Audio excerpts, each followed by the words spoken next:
जय श्री राधे। पूज्य श्री सद्गुरुदेव भगवान के चरणों में प्रणाम। संत भगवान कहते हैं 12 गलतियां जो नाम जप में बाधा डालती हैं। कई जन्म बीत गए और फिर भी हमें भगवान का प्रेम प्राप्त नहीं हुआ।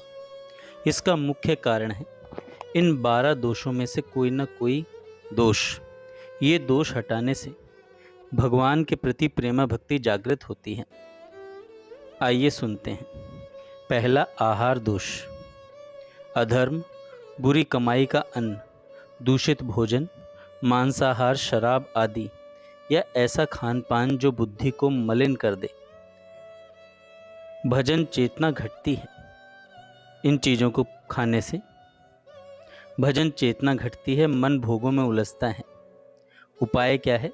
पवित्र निष्कलंक आए, प्रभु को भोग अर्पण करके ही वस्तुओं को पाना।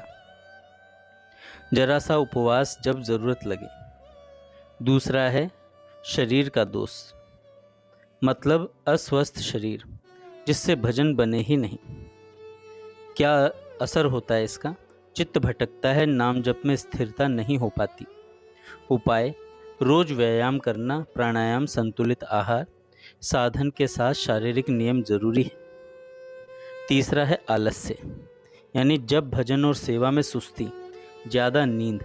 इसका क्या असर पड़ता है? समय बर्बाद होता है, भक्ति करने का मन नहीं बनता। उपाय क्या है?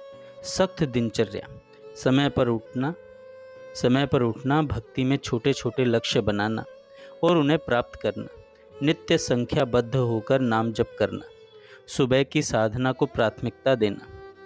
चौथा है प्रमाद, मतलब अभी करने योग्य काम कल पर टाल देना। असर क्या होता है? नियम टूटना, साधना का कमज़ोर हो जाना। उपाय क्या है बचने का? साधना और कार्य तभी और वहीं करना। टाइमर का उपयोग, नियम सूची बनाकर दिनचर्या लिखना और उसका पालन करना। पांचवा है पुरुषार्थहीनता, यानी कि प्रयत्न का अभाव। कृपा आएगी खुद हो जाएगा सोचकर कुछ भी न करना। असर होता है साधना और नाम जप सिद्ध नहीं हो पाते। बचने का उपाय है दृढ़ परिश्रम, निश्चय। रोज छोटा छोटा पुरुषार्थ, निरंतरता ही विजय है। रोज छोटा छोटा पुरुषार्थ, निरंतरता ही विजय है। छठा है गुरु शास्त्र पर अविश्वास, मतलब गुरु वचनों पर, शास्त्र को ना मानना और उन पर संशय करना। इसका असर होता है कि मार्ग विचलित हो जाता है, भक्ति का फल नहीं मिलता। बचने का उपाय है गुरु वाणी पर श्रद्धा करना, आज्ञा का पालन करना, साधना में निष्ठा श्रद्धा से ज्ञान मिलता है। सातवीं बात है तर्क करना, विवाद करना, मतलब गुरु उपदेश पर तर्क, हर बात की अलग अलग व्याख्या करना। इसका असर होता है कि नाम का नियमित जप और आज्ञा पर चलना बंद हो जाता है।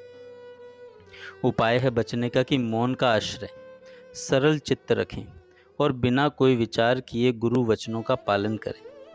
पहले लागू करो फिर जांचो। आठवीं बात है अधीरता, मतलब तुरंत फल की चाह, छोटे छोटे विघ्नों पर साधना छोड़ देना। असर होता है कि साधना बीच में छूट जाती है। उपाय है इससे बचने का कि धैर्य साधो, परीक्षाओं को सहो, निश्चय बनाए रखो। कृपा होने में समय लग सकता है पर कृपा होगी ज़रूर। नौवीं बात है निश्चय का अभाव, मतलब लक्ष्य पर दृढ़ निश्चय न होना, मन बार बार डगमगाना। असर पड़ता है कि भोगों के सामने ढीला पड़ जाते हैं। उपाय है बचने का कि लिखित संकल्प, प्रतिदिन प्रण लेना, साधना का समय तय करना, अपना निश्चय रोज पुष्ट करो। 10वां है अनुशासनहीनता, मतलब दिनचर्या में बार बार बदलाव, जागने का समय, जप का समय बदलना। असर क्या होता है? साधना निष्फल होती है, मन में विश्वास का अभाव होता है। उपाय है सख्त नियम, एक ही समय पर उठना, नियमित जप, सेवा को हमेशा समय पर पूरा करना। 11वीं बात है सहनशीलता का अभाव, मतलब तिरस्कार, घृणा, छोटा मोटा अपमान सह न पाना। इसका असर होता है मन में द्वेष, प्रभु से प्रेम विक्षिप्त। उपाय है इससे बचने का कि हर परिश्रम में सहनशील बनो, सबको भगवान के समान आदर दो, द्वेष को त्यागो। और 12वां है अंतिम है अपवित्रता, मतलब बाह्य या आंतरिक अशुद्धि, लघु शंका, शौच के बाद पवित्रता का पालन न करना, अशुद्ध अवस्था में माला या ग्रंथों का स्पर्श, बाजार का खाना खाना, शारीरिक अस्वच्छता। इसका असर होता है कि मंत्र सिद्धि और भक्ति में बाधा आती है।